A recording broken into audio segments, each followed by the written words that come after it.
I have to tell people 5G story. It's bigger than the Holocaust. It's bigger than anything you've ever heard. I'm Mark Steele. Anybody who hasn't heard me.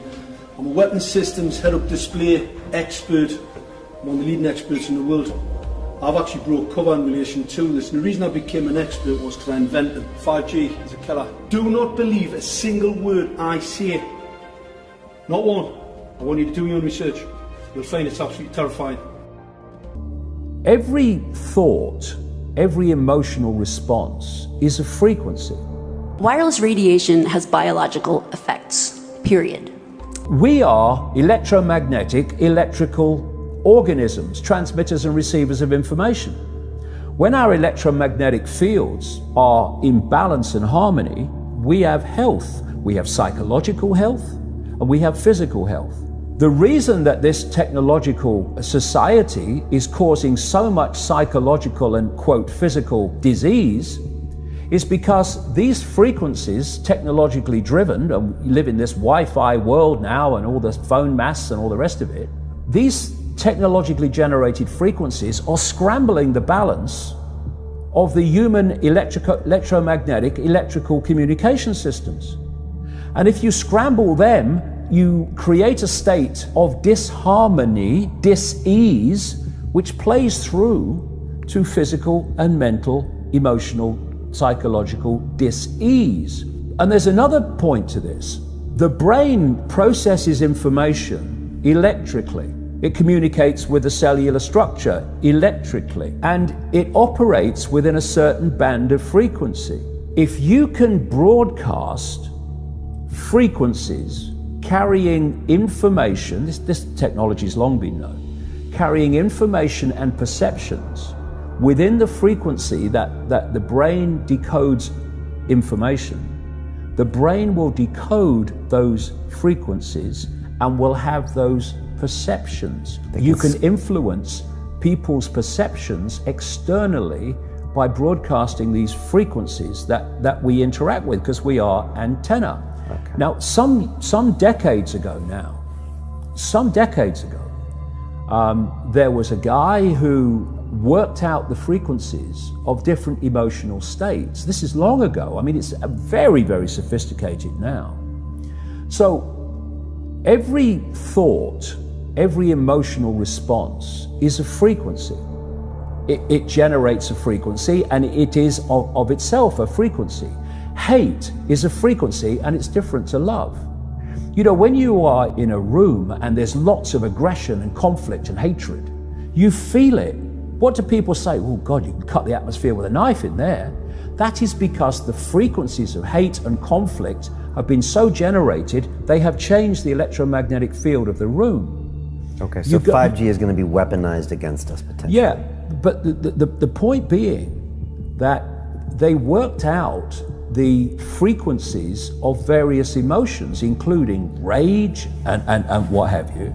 And basically, they can play across a community these frequencies without anyone knowing. And it starts to have an effect. And it starts to build rage, it starts to build anger. And people might not realize why they're feeling it, but they start to feel it. And then what they do is they trigger that with an event. Maybe some guy is attacked by the police or something, or somebody's arrested for something they didn't commit. And now there's the trigger.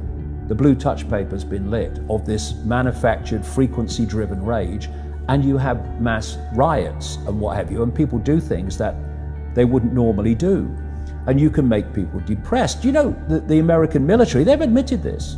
They have technology that fires frequencies at the enemy that basically breaks the enemy's spirit so they give up and put their weapons down.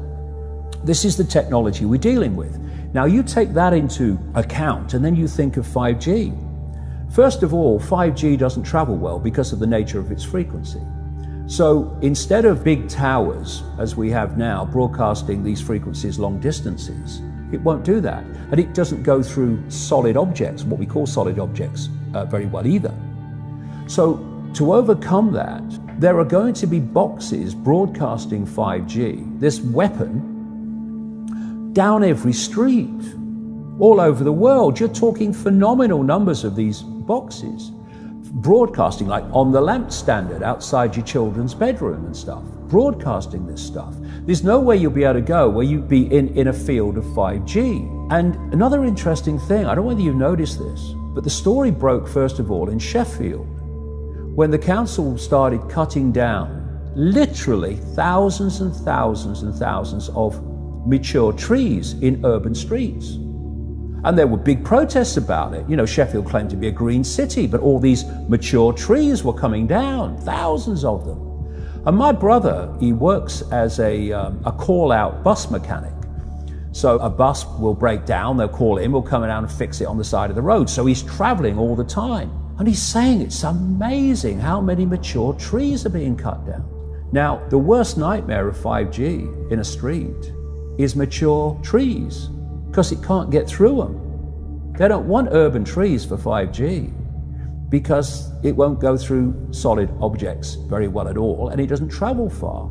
So we're going to have this explosion of 5G transmitters, and then, going back to what I said earlier, and they've admitted this too, there's going to be like 20,000 satellites up there beaming 5G at the Earth.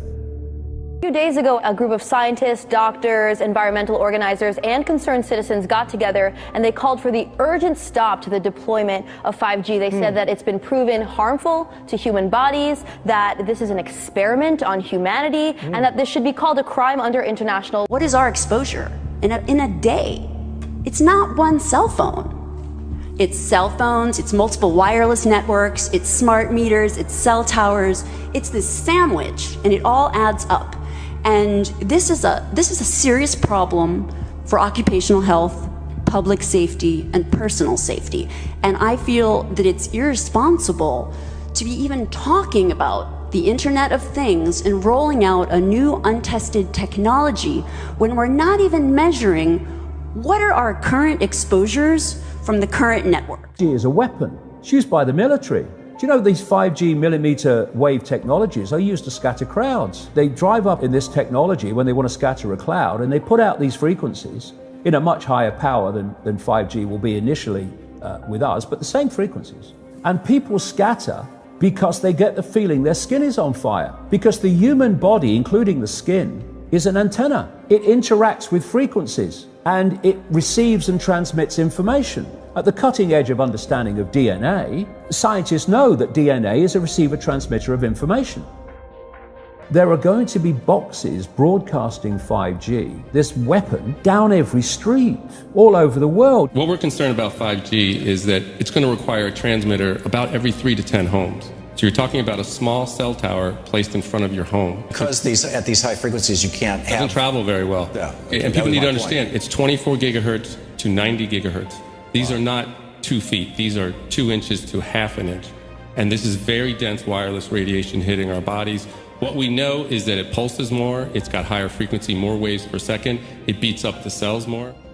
Let's talk about today's technology, what we have going on today. Your phone is constantly sending electromagnetic fields in and out of each other, whether or not you're receiving a notification right now. All of our digital tech sends this data back and forth, right, using these invisible microwave radiation signals. That's today's tech. We have every cell tower, every router constantly pulsing with radiation, whether or not you're using it. Science shows that this causes DNA damage, cancer, among other things. But don't take my word for it. And that's just with 4G. That's just with today's technology. Before we get to 5G, right now you got some of it, but not that much.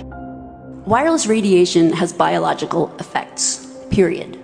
These effects are seen in all life forms: plants, animals, insects, microbes. In humans, we have clear evidence of cancer now. There is no question. We have evidence of DNA damage, cardiomyopathy, which is the precursor of congestive heart failure, neuropsychiatric effects. So 5G is not a conversation about whether or not these biological effects exist. They clearly do.